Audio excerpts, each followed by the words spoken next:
My name is Latifah Saafir, and today we're going to play with half rectangle triangles.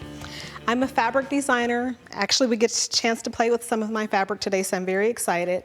And I also design patterns. I co-founded the Modern Quilt Guild, and I love to quilt. I love very graphic quilts. I love things that are nice, big, and bold, and half rectangle triangles are perfect for that.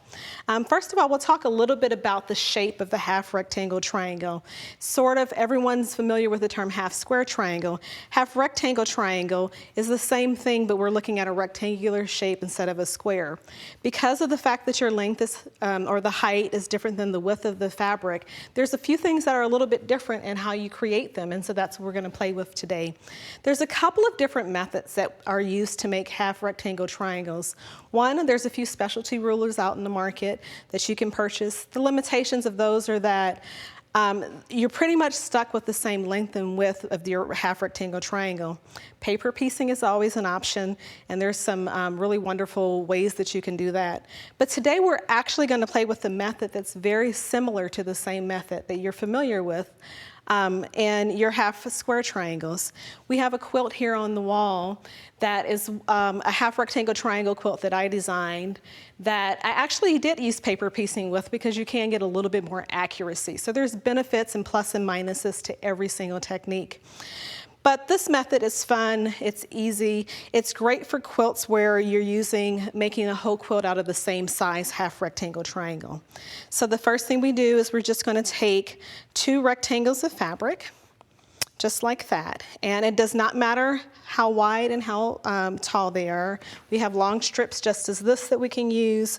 We have sort of smaller strips or smaller rectangles like that that also can be used. So you can kind of pick any kind of dimension that you want to. And the first thing that we're going to do is to mark our half rectangle or our rectangles. So I usually just lay it on my mat, and either I can find my quarter, we want to mark it 1/4 inch from the corner in either direction.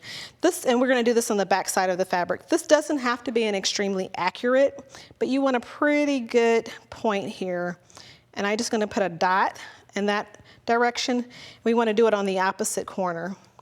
One thing that you should note with half rectangle triangles is when you create half rectangle triangles, you're actually going to, with the 2 rectangles, you're going to create rectangles with the same angle. In order to create the other angle, you have to make your points in the opposite corners of your rectangles. And on the back, on the opposite side of fabric, we're going to do the same thing. We're going to create those points that are 1/4 inch from the corner, just like that. The other way to do it is to take your ruler and place it on top, and you could get really nice, accurate points there. On the top piece of fabric, we're going to take our ruler, and we're going to line it up through those points and just draw a straight line straight across. I'm using a fabric marker here. It's inside of your selvage or your seam line, so oftentimes I'll pick up whatever I have available. The next thing we do is place our fabrics right sides together. And this is the trick that makes them different than half square triangles. We're going to rotate them so that we can match up those points that we just put in, and that's exactly how you want it to look right here. Now, I'm going to take a straight pin and I'm going to put it through that point that we just drew and look on the back of the other piece and put it through the other point as well.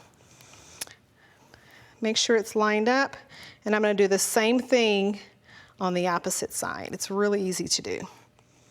This allows us to have our perfect 1/4 inch from the corners when we sew this together as well. So that's how it should look when we get finished.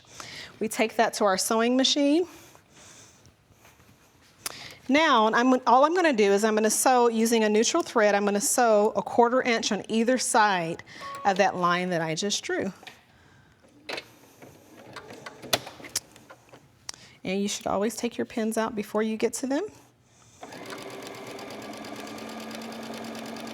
Nice and easy, 1/4 inch on either side. Center needle position or in standard stitch width there. I'm going to cut my threads. And raise, okay.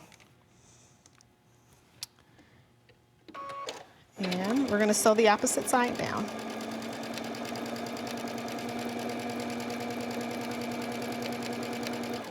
And cut my threads again. Now that line that we just drew, we're going to come back to our cutting mat and we're going to cut directly through that line.